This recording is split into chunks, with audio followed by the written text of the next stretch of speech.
Here's my question. What is small? Last week, again, I said that. Okay, 2 weeks ago. 2 weeks ago, we looked at the vast scale of the universe.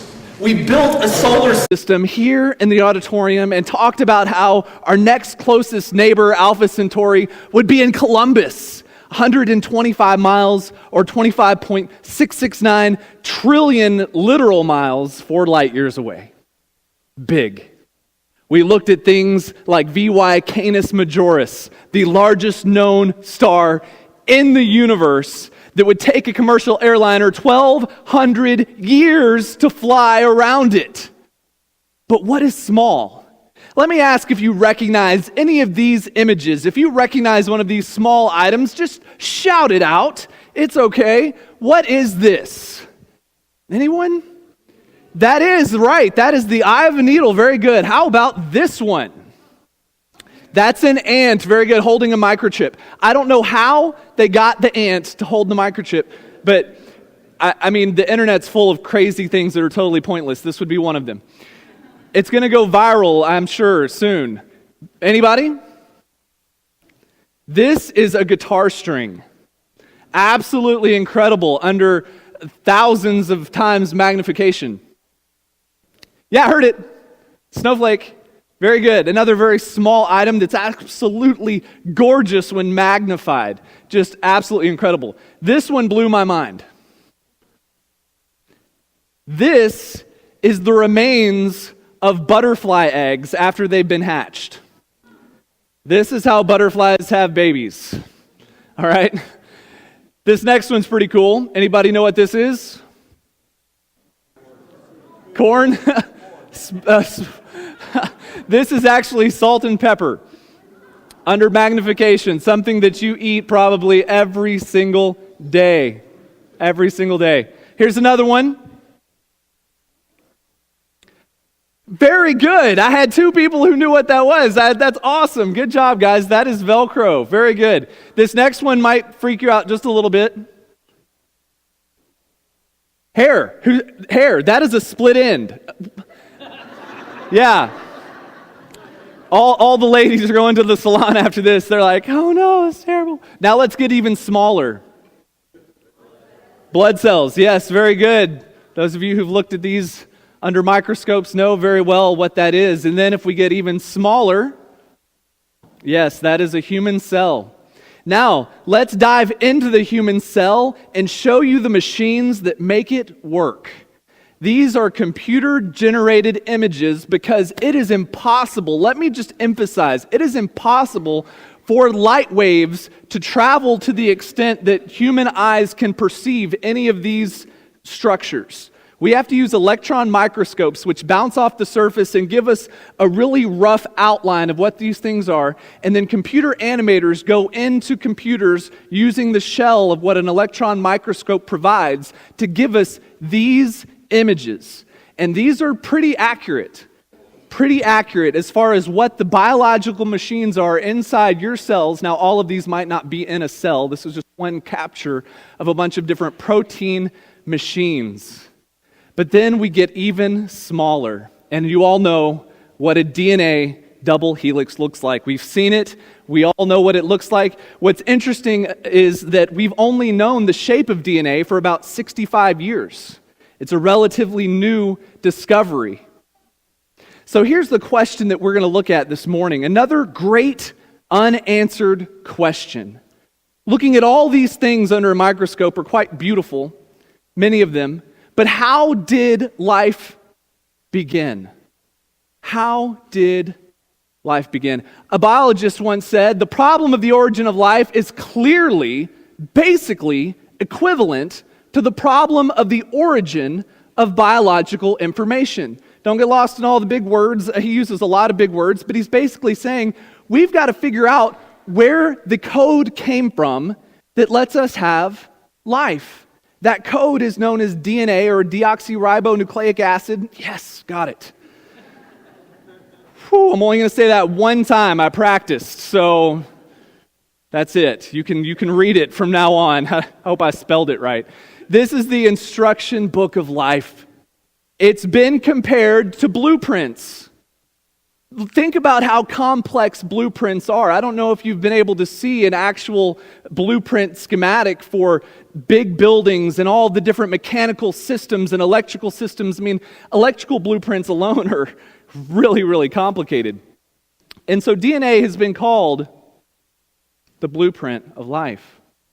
It's interesting. Richard Dawkins says, the machine code of genes is uncannily computer-like. And then someone who gave us one of the first modern computers, Bill Gates, says DNA is like a computer program, but far, far more advanced than any software ever created. This is what I want you to understand this morning. Just like computer code in an operating system runs on your phones, your computers, all of that, there is a digital code running your body. One man who helped discover the double helix of DNA, Francis Crick, said this about science. Biologists must constantly keep in mind that what they see was not designed, but rather evolved. This is what he said approximately 25, 30 years after he discovered the double helix shape of DNA. Saying this in a defense almost of himself, trying to get the strength to say, I am not going to admit that any of this was designed. So remember, keep in mind, scientists, that this stuff was not designed, this evolved. Well, we are very lucky this morning to have someone with us who was on the forefront of DNA research. His name's Dan Wigington. I'm going to welcome Dan to the stage this morning. Give him a round of applause, everybody.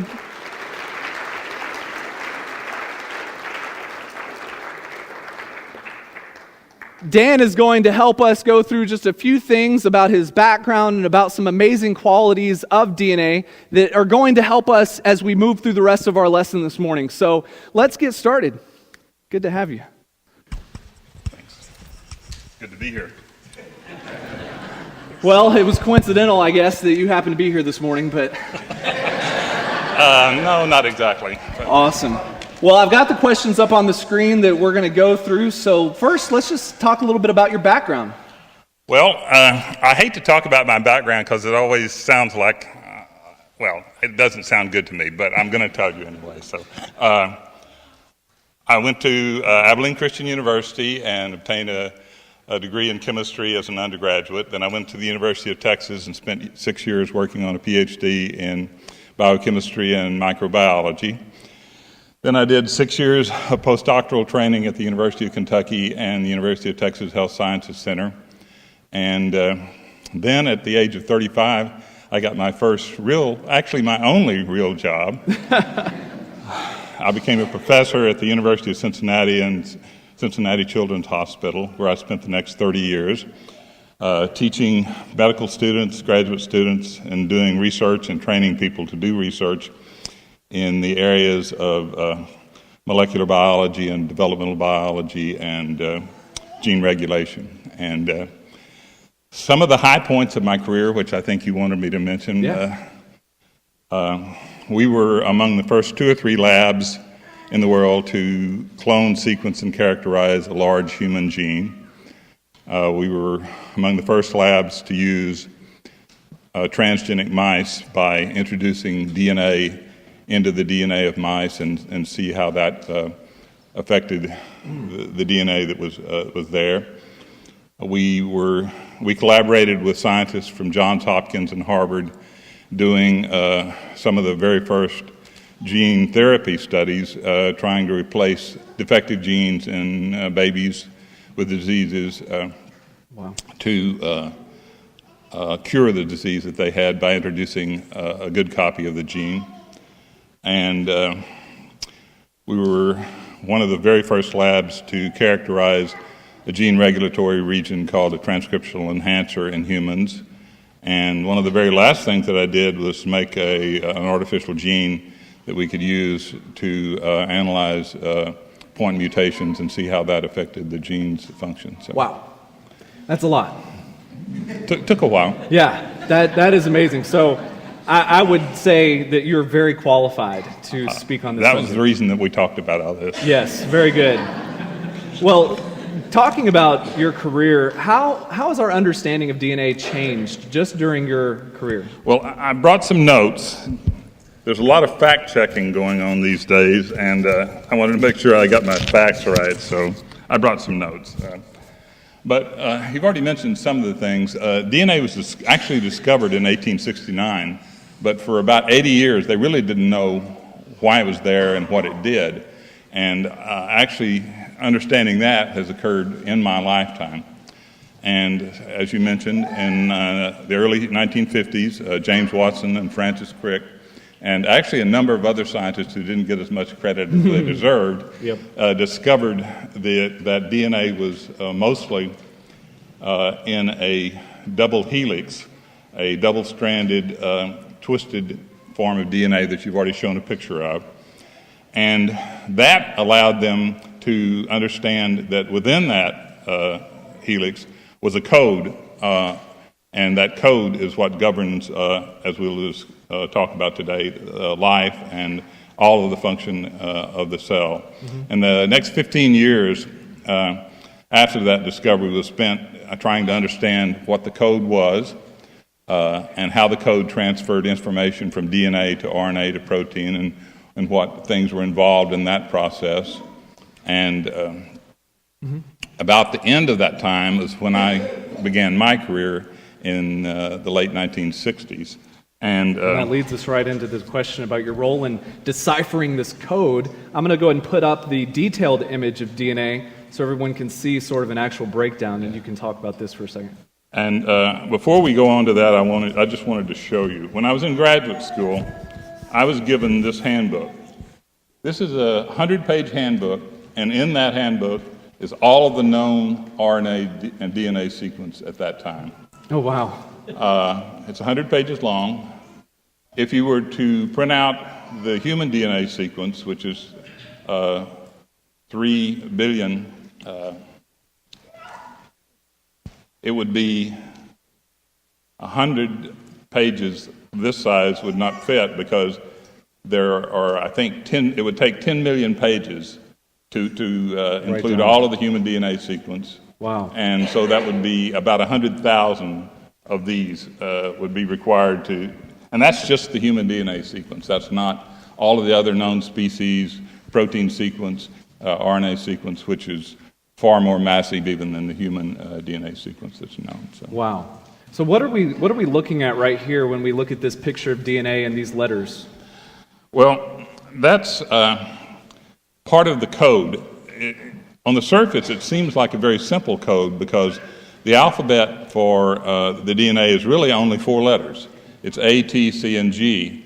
And they pair up in only 2 ways. A always pairs with T, and C always pairs with G. That's the glue that holds the double-stranded helix together. But it also is what encodes the information that's present within the DNA. And the order of the base pairs, which is what these are called, the order of the base pairs along the DNA is the information within the code. And the human DNA includes coding information for about 20,000 genes that produce 20,000 different proteins. 20,000? 20,000. Proteins? Proteins. Not all cells produce all 20,000, but the DNA itself determines which of the proteins are produced, and that determines the cell type and the tissue that's formed. So that's excellent. And that really leads us into our next question about these proteins, this code, and a human. How do we get from this blueprint to what we see today, our flesh and blood? Well, all human life starts as a single cell, a fertilized human egg, which gets its DNA from the male sperm and the female unfertilized egg. And then through trillions and trillions of cell divisions, it develops from that single cell into a mature human body. And in the process, the DNA, each time the cells divide in those trillions and trillions of cell divisions, the DNA is copied and it makes a perfect copy almost every time. And that is the information within the cell that also governs, as I said, which cells are of which kind and how the tissues develop and how the different organs like the heart and the lungs develop in it as well. So all of that information is encoded within the DNA itself. So. Trillions. Trillions. Do we know how many cells are in the human body? Well, it's estimated, and there are a number of different ways of estimating, but I think they've agreed on, for an average-sized human, about 37 trillion cells. Guys, that's a lot. So let's talk about origin of life real quick. We've only got a couple more questions. So thinking about the origin of life, I want to read this quote to you, and I want you to maybe tell me what you feel like as a scientist when you hear someone say, biology is the study of complex things that appear to have been designed for a purpose. Well, evolutionary biologists tell us that life first evolved on its own as a very simple life in warm oceans of a young Earth. The problem with that is there's no such thing as simple life. The simplest life that we know of on Earth, things like bacteria and viruses, are not simple at all. They all use the same code. They all have the same complexity that we just talked about. They all have the same information transfer from DNA to RNA to protein. And even the simplest forms of life have hundreds or thousands of different proteins that are all there and all present and necessary for life to exist in that particular organism. So to say something appears to have been designed is really sort of denying the... It's denying what's right in front of their faces at that point. And I think somewhere hidden back in the backs of their minds, they probably know that, but are still in denial about it because they have no explanation for it. The nature of the DNA code alone strongly supports a designer and a creator, which we know as God. And there's not one piece of information that supports the development of life, not one that supports the development of life from inanimate, unliving matter. And when we talk about evolution with our children or with our friends who are non-believers, or should you ever get the opportunity with a scientist, that's where you want to talk about. You want to talk about the development of life from non-living matter because there is no defense for that. There is no evidence for that. You don't want to spend a lot of time talking about a knuckle bone that was found in the desert in the central part of Africa because you can have a long discussion about that that's not going to be productive. Mm-hmm. But there's no way to defend, for a scientist to defend the development of life from non-living matter. So. It's amazing. Let's combine these last two questions and get your answer. I know that your study of DNA has really impacted your faith, so talk for just a second about how your faith has grown and the question of science and God coexisting. Well, as a young scientist beginning my training, I heard and read a lot about science disproving the Bible and proving that God didn't exist. And that pushed me away from God and really tested and actually almost destroyed my faith. But then, strangely, as I became an independent researcher and began to study and do my own experiments, I came to realize that the beauty and complexity of the DNA code and the way that it controls life in the cell actually strongly supports the existence of God. And now, that information, actually, along with the Bible, is probably the strongest support for my faith, which is extremely strong right now. My faith in God is. And people talk about can God and science coexist? And my answer, you asked that question, my answer is absolutely yes. And the reason that I say that is I believe that the Bible is completely true and comes from God. I know that science is an attempt to understand the true nature of God's creation, even if the scientists don't call it that. But that's what it is. And so those two things have to be in harmony. If they appear to not agree or not be in harmony, then we're either failing to understand what the Bible is telling us about it, or we're failing to correctly interpret what science is telling us about it, or possibly both, because I do believe that they're in complete harmony, and I'm perfectly comfortable with the existence of science and God and the Bible. To me, there's no disharmony or disagreement there at all. So. Well, thank you. Thank you for your opinions, your insight. Let's give Dan a round of applause for coming up.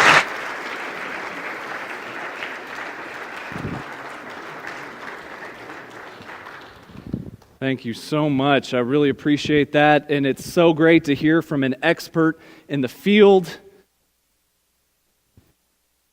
whose faith has been strengthened from looking at the evidence. And if that's not a testimony enough, ask yourself, where is God in the face of science? I mean, Dan has stood on the forefront of scientific revolution and has looked into the very thing that makes us who we are. And in the end, it has strengthened his faith. It has confirmed in him that God does exist. Think about what Romans says. The wrath of God is being revealed from heaven against all the godlessness and wickedness of men who suppress the truth by their wickedness, since what may be known about God is plain to them because God has made it plain to them. This is what I want you to walk away from this morning with. Understand, ignorance is not the basis for our faith in God. We do not need blind faith in order for us to believe in God. And we don't look at science from the perspective of what it can't tell us as our evidence for God's existence.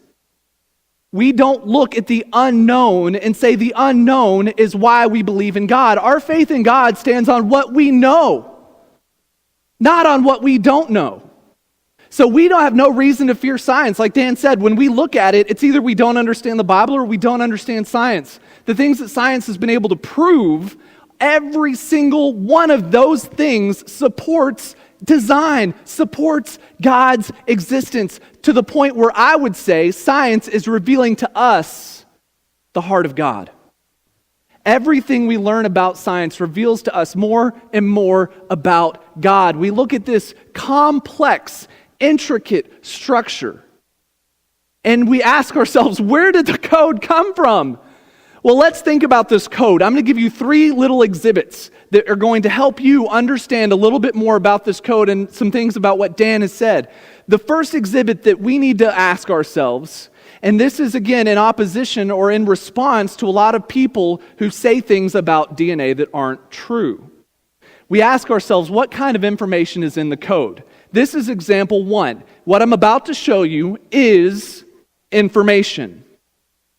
Because excuse is eternal thee been, truth God seen, his, and being invisible who it thee be without to wickedness qualities, them. Being creation since to wickedness, and by understood been godlessness, the revealed of all the God nature. The what men God their heaven of has power clearly so against divine the suppressed plain known them, have is since wrath made, world gods, what from for made from, men that about may has plain. This is what Webster defines this as: the communication or reception of knowledge. You could plug in the word data. I just transmitted data to you. Okay? Example 2. The wrath of God is being revealed from heaven against all the godlessness and wickedness of men who suppress the truth by their wickedness, since what may be known about God is plain to them, because God has made it plain to them. For since the creation of the world, God's invisible qualities, his eternal power and divine nature have been clearly seen, being understood from what has been made, so that men are without excuse. This is how Webster defines this type of information. The attribute communicated by sequences or arrangements of something that produce specific effects. Random knowledge is meaningless. Some people who try to attribute the construction of DNA to a random allotment or a random conglomeration of data do not understand DNA. DNA produces a specific effect, because intelligible information accomplishes cause and effect. I read those words to you. Each word individually might mean something, but you put them all together and it communicates nothing.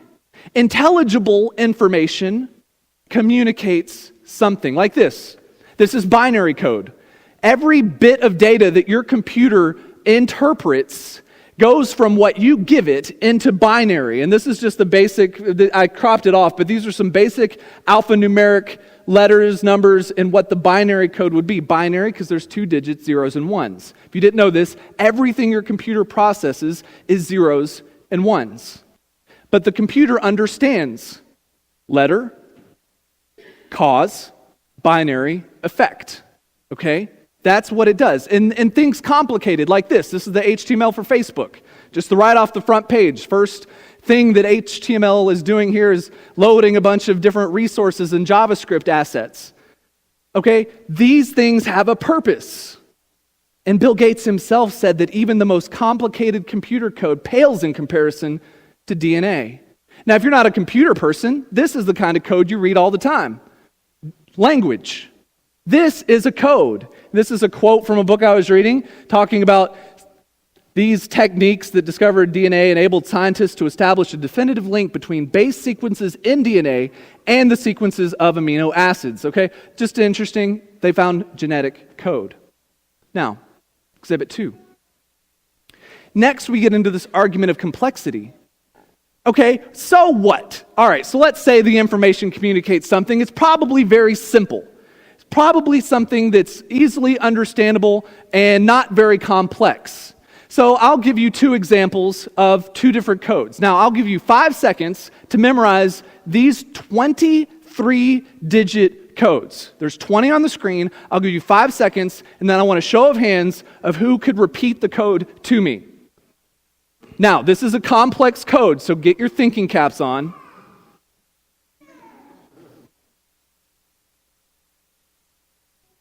Okay, how many rows? There were 4. How many columns? And what was in column 1? What was in column 2? And column 3? And column 4? And column 5? Wow, you guys are awesome. You guys just processed a complex code. Isn't that great? The problem with that complex code is that it is reducible.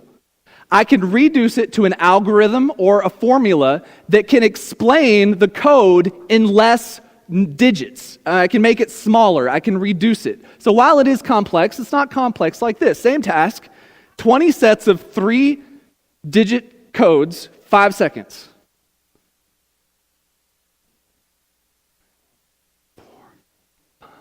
Okay, I saw cat. I got one. I saw a cat. Okay, I'm like, okay. I think I saw AT&T on there too. Anybody get all 20? Anybody? Here's what sets these sets of data apart. Okay, 1 was nothing. Example 2 was what's called a DNA codon for all 20 amino acids. When the A, G, T's, and C's all get together and they get in order, they form those 3-digit codes that equal proteins, 20 of them, which then combined, what Dan said, can make 20,000 different proteins. This is what we're talking about when we talk about complexity. And don't think for a second that DNA has an easy job. First, let me show you my first example here. This is a compact disk. Okay? It's a CDR. It holds 700 megabytes of data. This disk cannot hold 1 strand of DNA. It can't. It falls short by 50 megs, which is unfortunate. But that's about the size of 1 strand of DNA. Now, as Dan said, there are about 37 trillion cells in the body. And because each chromosome has 2 strands of DNA, there's 23 pairs of chromosomes, that's 46 total, and times 2 for 2 strands of DNA, that's 92 strands of DNA per cell. That's a lot. Did you know that in every cell you've basically got about 67 gigabytes of data? Watch how big one strand of DNA is. This has worked from a number of years ago, but what I want to show you next is updated science. It's updated technology. So again, we begin with DNA, and it's jiggling and wiggling there because of the surrounding soup of molecules, which I've stripped away so you can see something. DNA is about 2 nanometers across, which is really quite tiny. But in each one of your cells, each strand of DNA is about 30 to 40 million nanometers long. So to keep the DNA organized, to keep regulate access to the genetic code, it's wrapped around these purple proteins. I've labeled them purple here. It's packaged up and bundled up. All of this field of view is a single strand of DNA. This huge package of DNA is called a chromosome, and we'll come back to chromosomes in a minute. That is one strand of DNA. That is ridiculous. Now think about this. I'm just going to blow your mind for just a second. Last week in your home groups, I asked you to Google search how many stars were in the universe. The estimate is 1 times 10 to the 24th stars in the universe. Think. Stars in the universe, 1 times 10 to the 24. Okay? Big number of stars. If we communicated that number in computer data, it would be a yottabyte. If every star in the universe was 1 byte of data, we would have a yottabyte. Now, you go from gigabytes to petabytes to exobytes to zettabytes and then yottabytes. Okay, it's really big. Really big. Now, let me blow your mind. 1 yottabyte is how many stars are in the universe. The data in your body, sitting right here in that pew today, is 2.226 yottabytes. That's 1 universe of stars, 1 more universe of stars, and 0.226 of the universe of stars in your body.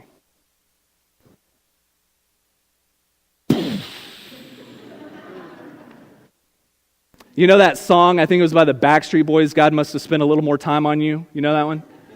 That's true for all of you. I mean, it's all of it. It's like unfathomable. Now, what I'm about to do is going to be really awesome, and I need your utmost attention. This is my last exhibit, Exhibit 3. It's called Let's Build a Protein. So all of my helpers who are going to help me build a protein, please go ahead and come up to the stage. Need everybody. Just make your way. I need my transfer RNAs to just stand over on that side over there. Very good. My chaperones, come stand over here. I've got 2 chaperones. Come stand over here by my chair. DNA, I need you to stand right here on this step. Good. And then the polymerase right here. Very good. And then we've got, where's our messenger RNA? Where's my messenger RNA? Are you my messenger? Okay, good. You're right here. Very good. And then you're going to be my ribosome. Okay, so you're a chaperone, so you stand right over there. Now, here's what I need you to understand. The DNA is this CD right here. There is information on this CD, so I'm going to give this to my DNA. You're going to hold that. Now, the DNA by itself is just a code. What does code do by itself? Nothing. That's why you need one of these. This, for those of you who don't know, up here on stage, compact disc player. That goes to my RNA polymerase. So the RNA polymerase is going to read the DNA. Okay, let's go ahead and turn it on. Now, just hold that. How does the data get from the RNA polymerase over here to the ribosome? She's a protein machine. We need a messenger RNA. Hold that. We need a messenger RNA to transmit the code from the polymerase to the ribosome.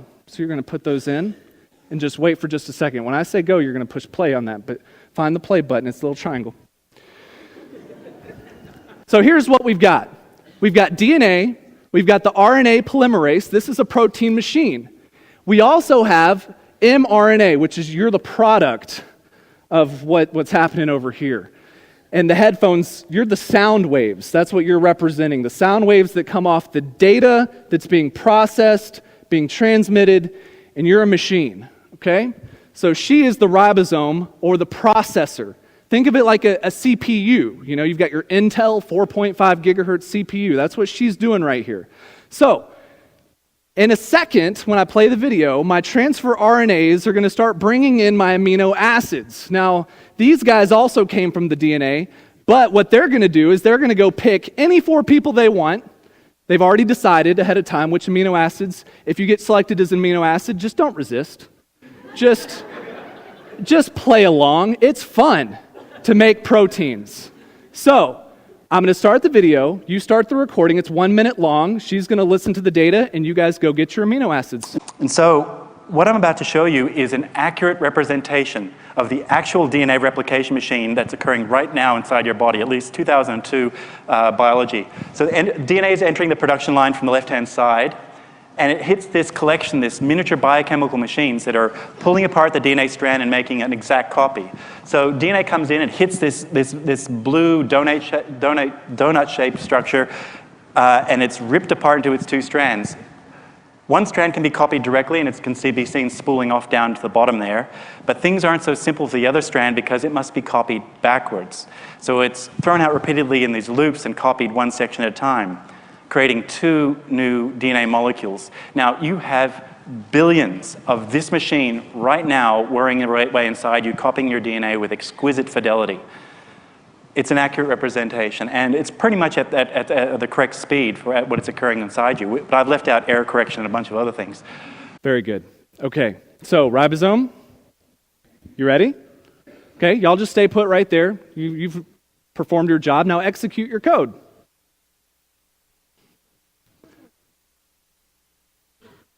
Okay.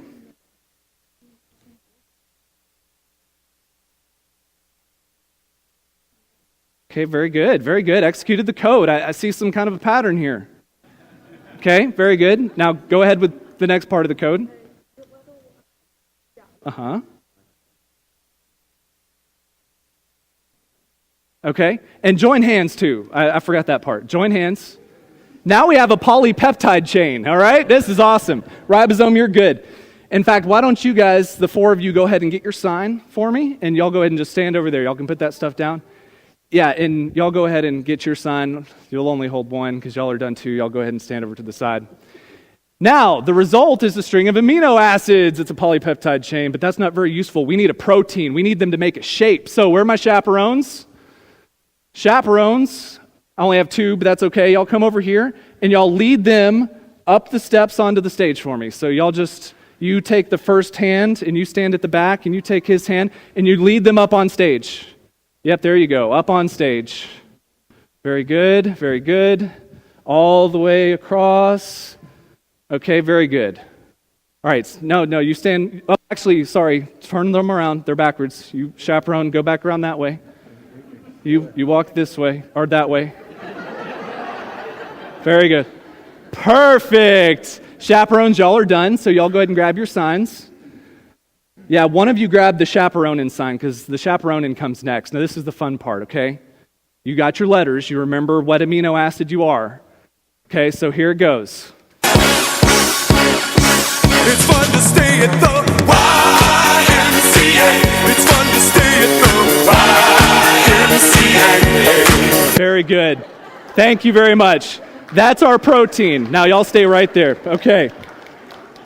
All right, now, everyone get on stage real quick. Y'all hold this because y'all are amino acids and a protein. Y'all come up on stage right up here, and y'all just back up on stage up here.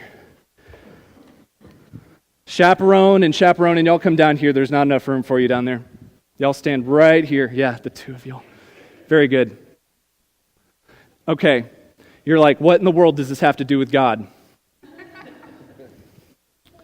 This is something that I've developed myself. I haven't seen many arguments on this point because when we get to irreducible complexity, people like to pick on single protein machines like the RNA polymerase, and they like to say, oh wow, look at how complicated that one machine is. Or down here, I dare you to look up on Wikipedia. They've got a great picture of a chaperonin. It's amazing. That is a very complex machine that we don't even understand yet. Somehow the chaperonin, which was the music, formed the protein into a shape. We don't even know how that happens. But here's the question. I'm going to look at all these parts. Which one came first?